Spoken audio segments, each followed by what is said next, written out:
నాయకత్వం వర్ధిల్లాలి నారా చంద్రబాబు నాయుడు గారి నాయకత్వం వర్ధిల్లాలి జై తెలుగుదేశం వర్ధిల్లాలి గల్లా మాధవి గారి నాయకత్వం వర్ధిల్లాలి జై తెలుగుదేశం జోహార్ జోహార్ జోహార్ ఓకేనా చెప్పండి. నగరపాలక సంస్థ అధికారులు ఎంత అఘాయిత్యానికి పాల్పడ్డారంటే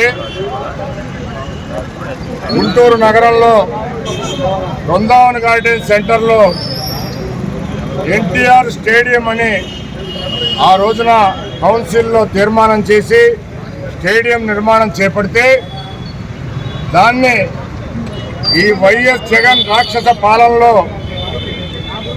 వైఎస్ఆర్ స్టేడియంగా మారుద్దామని స్థానిక శాసనసభ్యులు ఎమ్మెల్సీలు అధికారులతో కుమ్మక్కై ప్రజా సొమ్మును దుర్వినియోగం చేసే విధంగా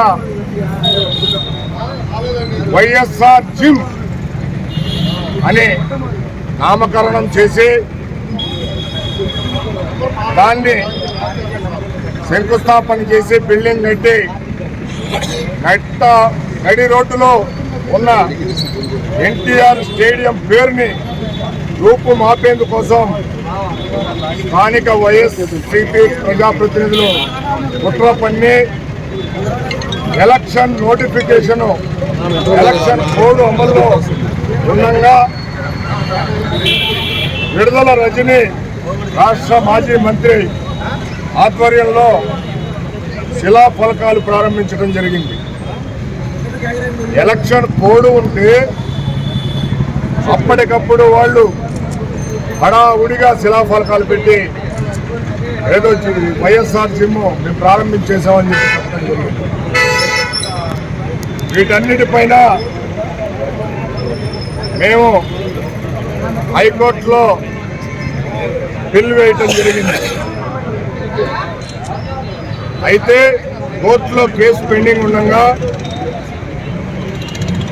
విడుదల Rajini, MLC Appireddy, mayor Manohar Naidu, Maddalagiri MLA వీళ్ళందరూ కలిసి శిలాఫలకాల మీద పేర్ల కోసం అన్న ఎన్టీఆర్ గారి పేరుని రూపుమాపేందుకోసం వాళ్ళు కుట్ర పన్నితే దాన్ని హైకోర్టులో పిటిషన్ వేసి అడ్డుకోవడం జరిగింది.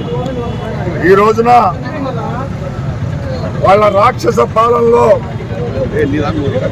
వైసీపీ వైఎస్ఆర్ పేరుని తొలగించి